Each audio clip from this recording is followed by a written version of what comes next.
गलिहारी द्रवहु सुदशरथ अजिर बिहारी।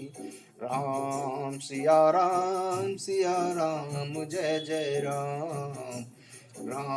सिया राम जय जय राम।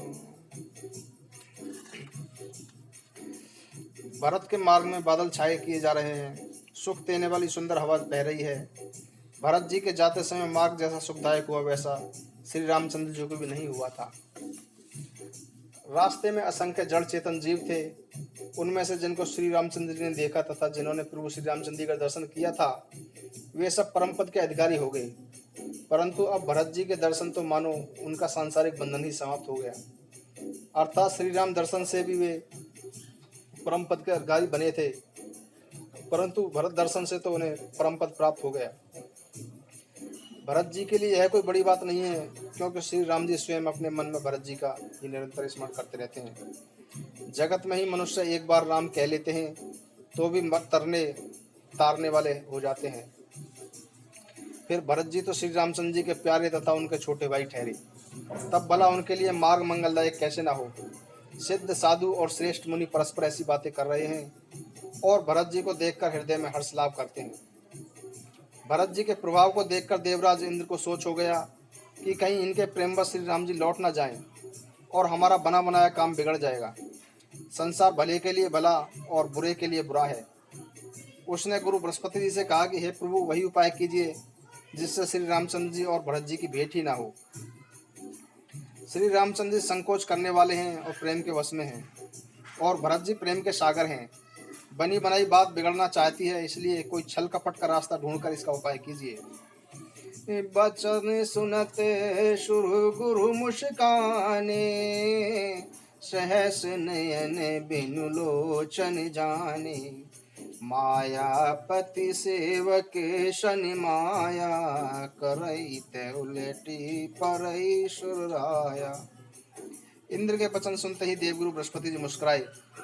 उन्होंने हजार नेत्रों वाले इंद्र को ज्ञान रूपी नेत्रों से रहित समझा और कहा कि हे देवराज, श्री रामचंद्र जी स्वयं माया के अधिपति हैं। उनके सेवक के साथ कोई माया करता है तो वह उलटकर अपने ही ऊपर आ पड़ती है। उस समय तो श्री रामचंद्र जी का रुख जानकर कुछ किया था, परंतु इस समय यदि कोई छल कपट किया तो हानि ही होगी। हे देवराज, श्री रघुनाथ जी का स्वभाव सुनो। वे अपने प्रति किए हुए अपराध से भी कभी रुष्ट नहीं होंगे। जो अपराधु भगत कर करई, राम रोष पावक सो जरई। लोकहु वेद विदिते त्याशा, यह महिमा जानहि दुर्भाषा। पर जो कोई उनके भक्त के प्रति कोई अपराध करता है उसे श्री राम जी कभी क्षमा नहीं करते। वह उनकी क्रोधाग्नि में जल जाता है। लोक और वेद दोनों इतिहास में प्रसिद्ध है। इस महिमा को दुर्वासा जी जानते हैं। सारा जगत श्री राम जी को जपता है, परंतु श्री राम जी जिनको जपते हैं उन भरत जी के समान श्री रामचंद्र जी का प्रिय और दूसरा कौन होगा। हे देवराज, रघुकुल से श्री राम जी के भगत का काम बिगाड़ने की बात मन से निकाल दीजिए। ऐसा करने में लोक में अपयश, परलोक में दुख होगा और शोक बढ़ता ही चला जाएगा। हे देवराज, हमारा उपदेश सुनो। श्री राम जी को अपना सेवक परम प्रिय है। वे अपने भक्त की सेवा में सुख मानते हैं और उनके भक्त के साथ वैर करने से वह बहुत अधिक वैर मानते हैं। यद्यपि वे सम हैं, उनमें न राग है न रोष है, और वे किसी का पाप पुण्य और गुण दोष भी ग्रहण नहीं करते। उन्होंने विश्व में कर्म को ही प्रधान बना रखा है। जो जैसा करता है वैसा ही फल भोगता है। तथापि वे भक्त और अभक्त के हृदय के अनुसार सम और विषम व्यवहार करते हैं। अर्थात भक्त को प्रेम से गले लगा लेते हैं और अभक्त को मारकर ताड़ देते हैं। गुण रहित, निर्लेप, मान रहित और सदा एक रस भगवान श्री राम भक्त के प्रेमवशी मानव शरीर धारण किए हुए हैं। श्री राम जी सदा अपने भक्तों की इच्छा पूरी करने के लिए आते हैं। वेद, पुराण, साधु और देवता इसके साक्षी हैं। ऐसा हृदय में जानकर कुटिलता छोड़ दो और भरत जी के चरणों में छल कपट रहित प्रीति करो। हे देवराज इंद्र, श्री रामचंद्र जी के भक्त सदा दूसरों के हित के लगे रहते हैं। वे दूसरों के दुख से दुखी होते हैं और उन पर दया करते हैं। फिर भरत जी तो भक्तों के शिरोमणि हैं, उनसे डरने की कोई आवश्यकता नहीं है।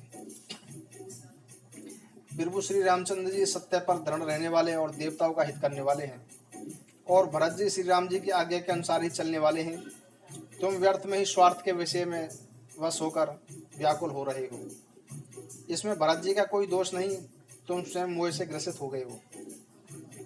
देवगुरु बृहस्पति जी श्रेष्ठ वाणी सुनकर इंद्र का मन अत्यंत आनंदित हो गया और उनकी चिंता मिट गई।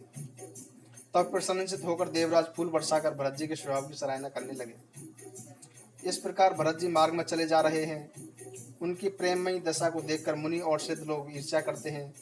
भरत जी जब राम कहकर लंबी सांसें लेते हैं, उस समय मानो चारों ओर प्रेम उमड़ पड़ता है। उनके प्रेम और दीनता से पूर्ण वचनों को सुनकर ब्रज और पत्थर भी पिघल जाते हैं। अयोध्या वासियों का प्रेम का वर्णन तो किया नहीं जा सकता। बीच में निवास करके भरत जी जब यमुना जी के तट पर आए तो उनके नीले जल को देखकर उनके नेत्रों में जल भर आया। श्री रघुनाथ जी के श्याम रंग का सुंदर जल देखकर अपने पूरे समाज सहित भरत जी प्रेम विलय होकर श्री राम जी के वियोग रूपी सागर में डूबते डूबते विवेक रूपी जहाज पर चढ़ गए। अर्थात यमुना जी का श्यामवर्ण जल देखकर सब लोग श्यामवर्ण भगवान के प्रेम में विहीन हो गए और उन्होंने न पाकर विरह से पीड़ित हो गए। तब भरत जी को यह ध्यान आया कि जल्दी चलकर उनके दर्शन करेंगे। इस विवेक से वे फिर उत्साहित हो गए। उस दिन यमुना के तट पर पड़ाव किया। क्षमा अनुसार सबके लिए यथायोग्य सुंदर व्यवस्था हुई। निषाद राज का संकेत पाकर रात ही रात में कई घाटों में अगिनत नावें वहां आ गईं, जिनका वर्णन नहीं किया सकता। सवेरे एक ही बार में लोग पार हो गए और श्री रामचंद्र जी के सखा निषाद राज द्वारा प्रदान की गई इस सेवा से संतुष्ट हुए। फिर स्नान करके और यमुना जी को सिर नवाकर निषाद राज के साथ दोनों भाई चले। आगे श्रेष्ठ वाहन पर मुनिराज बैठे हैं, उनके पीछे सारा समाज जा रहा था। उसके पीछे दोनों भाई बहुत सादे भूषण वस्त्र और वेश में पैदल चल रहे थे। सेवक मित्र और मंत्री के पुत्र उनके साथ हैं। लक्ष्मण, सीता जी और श्री रघुनाथ जी का स्मरण करते हुए सभी लोग जा रहे हैं। जहाँ जहाँ श्री राम जी ने रात्रि में निवास किया था या थोड़ी देर के लिए भी रुके थे, वहाँ वहाँ वे प्रेम सहित प्रणाम करते हैं। मार्ग में रहने वाले स्त्री पुरुष भरत का आगमन सुनकर घर में काम और काज छोड़कर दौड़ पड़ते हैं और उनके रूप और प्रेम को देखकर वे सब अपना मानव जन्म लेने का फल लेकर आनंदित हो पड़ते हैं। गांवों की स्त्रियां परस्पर प्रेम पूर्वक कहती हैं कि सखी, ये राम लक्ष्मण ही हैं या कोई अन्य है। हे सखी, इनकी अवस्था, शरीर और रंग रूप तो वही है। शील स्नेह उन्हीं के समान है और चाल भी उन्हीं के चाल सरीखी है।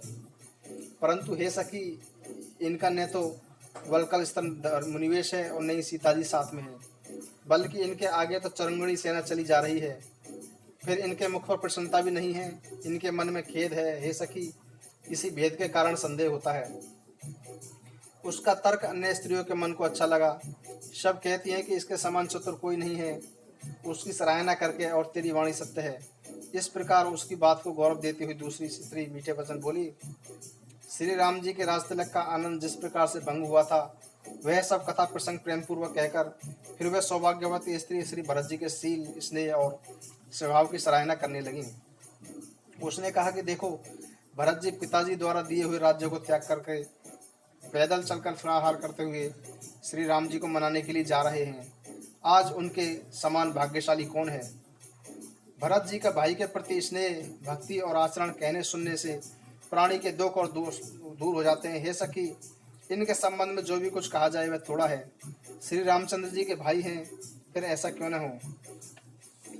छोटे भाई शत्रुघ्न जी सहित भरत जी को देखकर हम सब भी आज बड़भाग्नी स्त्रियों की गिनती में आ गई हैं। इस प्रकार भरत जी के गुण सुनकर और उनकी दशा देखकर स्त्रियां पश्चाताप करती हैं और कहती हैं कि यह पुत्र केकई जैसी माता के योग्य नहीं है। कोई कहती है कि इसमें रानी का दोष नहीं है, यह सब विधाता द्वारा किया गया है जो हमारे अनुकूल है। कहा तो हम लोग और वेद दोनों को ही विधि से हीन, कुल और करतूत दोनों से मलिन तुच्छ स्त्रियां, जो बुरे देश अर्थात जंगली प्रांत और बुरे गांव में बसती है और स्त्रियां में भी नीच स्त्रियां है, और कहा महान पुण्य के फलस्वरूप इनका दर्शन। ऐसा ही आनंद और आश्चर्य प्रत्येक गांव में हो रहा है, मानो मनोभूमि में कल्पवृक्ष उग गया हो। भरत जी का दर्शन करते ही रास्ते में रहने वाले लोगों के भाग्य खुल गए, मानो देवयोग से सिंगल द्वीप में रहने वालों का तीर्थयाग प्रयाग सुलभ हो गया हो, अर्थात तीर्थराज प्रयाग स्वयं चलकर द्वार पर आ गए हों। इस प्रकार अपने गुणगान के साथ श्री रामचंद्र जी के गुणों की कथा सुनते और प्रभु श्री रघुनाथ जी का स्मरण करते हुए भरत जी चले जा रहे हैं। वे मार्ग में कोई भी तीर्थ देखकर स्नान करते हैं तथा मुनियों के आश्रम में एवं देवताओं के मंदिर देखकर प्रणाम करते हैं। वे मन ही मन उनसे यह वरदान मांगते हैं कि श्री सीताराम जी के चरणों में मेरा अटूट प्रेम बना रहे। मार्ग में भील, कोल आदि वन में निवास करने वाले जातियां तथा वानप्रस्थ, ब्रह्मचारी, सन्यासी और गृहस्थ सभी मिलते हैं। उनमें से किसी किसी से प्रणाम करके पूछते हैं कि लक्ष्मण जी, श्री राम जी और जानकी जी किस वन में हैं। वे लोग प्रभु के सब समाचार बताते हैं और भरत जी को देखकर जन्म का फल पाते हैं। जो लोग कहते हैं कि हमने उनको कुशलता पूर्वक देखा है, उनको ये श्री राम लक्ष्मण के समान ही प्यारे मानते हैं। इस प्रकार सभी लोगों से मीठी वाणी को पूछते हुए और श्री राम जी के वनवास की कहानी सुनते जाते हैं। उस दिन वहीं रात्रि निवास करके दूसरे दिन प्रातःकाल ही श्री रघुनाथ जी का स्मरण करते हुए चल पड़े। साथ के सब लोगों को भरत जी के समान ये श्री राम जी के दर्शन की आतुरता है। सबको मंगल सूचक सगुन हो रहे हैं। शुभ लक्षण वाले पुरुषों के दाहिने और स्त्रियों के बाएं नेत्र की भुजाएं फड़क रही हैं। समाज सहित भरत जी को उत्साह हो रहा है कि श्री राम जी का दर्शन होते ही सभी लोगों के दुख का टाय मिट जाएगा। जिसके जी में जैसा है वैसा ही मनोरथ करता है। सब स्नेह रूपी मदिरा में मतवाले हुए चले जा रहे हैं। अंग शिथिल हैं, रास्ते में पैर डगमगा रहे हैं और प्रेम के वश में होकर भील वचन बोल रहे हैं। राम सका निषाद राज ने उसी समय सहज रूप से शोभा को प्राप्त पर्वत शिरोमणि कामितगिरी उन्हें दिखलाया। उस पर्वत के पास ही पैशैनी नदी के तट पर सीता जी समेत दोनों भाई निवास करते हैं। सब लोग उस पर्वत को देखकर जान के जीवन श्री रामचंद्र जी की जय हो ऐसा कहकर दंडवत प्रणाम करते हैं। भरत के साथ आने वाला पूरा राज समाज प्रेम में ऐसा मग्न है मानो श्री रघुनाथ जी अयोध्या लौट चले हों। भरत जी का उस समय जैसा प्रेम था उसका वर्णन शेषनाग भी नहीं कर सकते। कवि के लिए तो वैसा ही अगम है जैसा अहंकार और महत्व से मलिन मनुष्य के लिए ब्रह्मानंद। सब लोग श्री रामचंद्र जी से प्रेम में इतने शिथिल हो गए कि उस दिन सूर्यास्त होने तक 2 ही कोस चल पाए। जल स्थल का सुसाप देखकर रात को वहीं रह गए। रात बीतने पर श्री रघुनाथ जी के प्रेमी भरत जी के आगे गमन किया। उधर श्री रामचंद्र जी रात शेष रहते ही जागे। रात में देखा हुआ स्वप्न सीता जी श्री राम जी को सुनाने लगे। मानो अयोध्या वासियों सहित भरत जी यहाँ आए हैं। प्रभु के वियोग की अग्नि से उनका शरीर संतप्त है। सभी लोग मन में उदास हैं, दीन और दुखी हैं। सासुओं का उन्होंने दूसरा ही रूप देखा। सीता जी का स्वप्न सुनकर श्री रामचंद्र जी के नेत्रों में जल भराया और सबको चिंता से मुक्त करने वाले प्रभु स्वयं चिंता के वश में हो गए। प्रभु बोले कि हे लक्ष्मण, यह स्वप्न अच्छा नहीं है, कोई बहुत ही बुरा समाचार मिलने वाला है। ऐसा कहकर उन्होंने भाई सहित स्नान किया और त्रिपुरारी महादेव जी का पूजन करके साधुओं को सम्मान किया। देवताओं का पूजन और मुनियों की वंदना करके श्री रामचंद्र जी बैठ गए और उत्तर दिशा की ओर देखने लगे। आकाश में धूल छा रही है। बहुत से पशु पक्षी व्याकुल होकर भागे हुए प्रभु के आश्रम की ओर आ रहे हैं। तुलसीदास जी कहते हैं कि प्रभु श्री रामचंद्र जी की यह देखकर उठे और सोचने लगे कि क्या कारण है। वे चित्त में आश्चर्यचकित हो गए। उस समय कोल भीलों ने आकर सब समाचार कहे। तुलसीदास जी कहते हैं कि उनके सुंदर शुभ सूचक वचनों को सुनते ही श्री राम जी के मन में बड़ा आनंद हुआ। शरीर में पुलकावली छा गई और सरल ऋतु के कमल के समान आंखों में प्रेम जल भर आए। सीतापति श्री रामचंद्र जी चिंता में पड़ गए कि भरत के आने का कारण क्या है। फिर किसी ने आकर कहा कि उनके साथ में बहुत बड़ी चरुतंगिनी सेना भी है। यह सुनकर श्री रामचंद्र जी को अत्यंत चिंता हुई। इधर तो पिताजी के वचन और इधर भाई भरत जी का संकोच। भरत जी के स्वभाव को मन में समझकर तो प्रभु श्री रामचंद्र जी मन को स्थिर करने के लिए कोई दूसरा स्थान नहीं पाते हैं।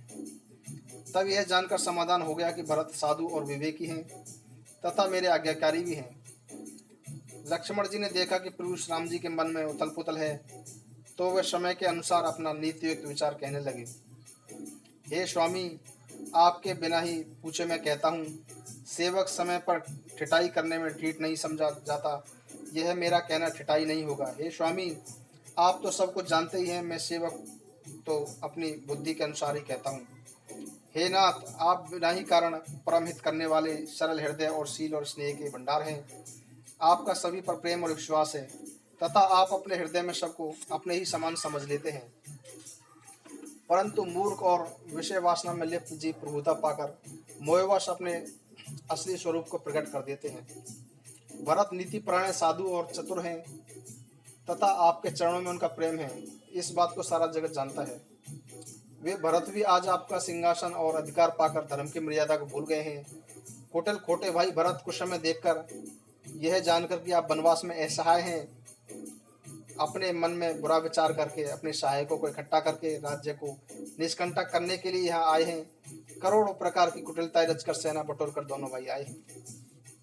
यदि इनके मन में किसी प्रकार का कपट और कुचाल नहीं होती तो रथ, घोड़े और हाथियों की कतार ऐसे समय किसे अच्छी लगती है। परंतु भरत को व्यर्थ में कौन दोष दे। राजपद पाने ले पर तो सारा संसार ही मतवाला हो जाता है। चंद्रमा मत होकर गुरु पत्नीगामी हुआ। राजा नहुष राजमद में ब्राह्मणों की पालकी पर चढ़ा और राजा वेन के समान नीच तो कोई नहीं होगा जो लोक और वेद दोनों रीतियों का उल्लंघन कर गया। सहस्त्र बाहु देवराज इंद्र और त्रिशंकु आदि सभी राजमद में पड़कर कलंक के भागी बने।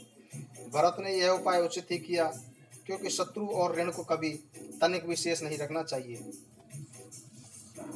हाँ, भरत ने एक बात अच्छी नहीं की, जो राम जी को असहाय जानकर उनका अपमान किया।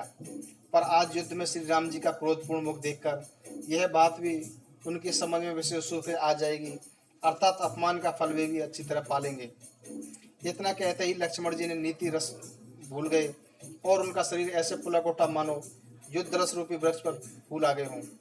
वे प्रभु श्री रामचंद्र जी के चरणों की वंदना करके चरण रज को सिर पर रखकर सच्चे और स्वाभाविक बलपूर्वक बोले, हे नाथ, मेरा कहना अनुचित न मानिएगा।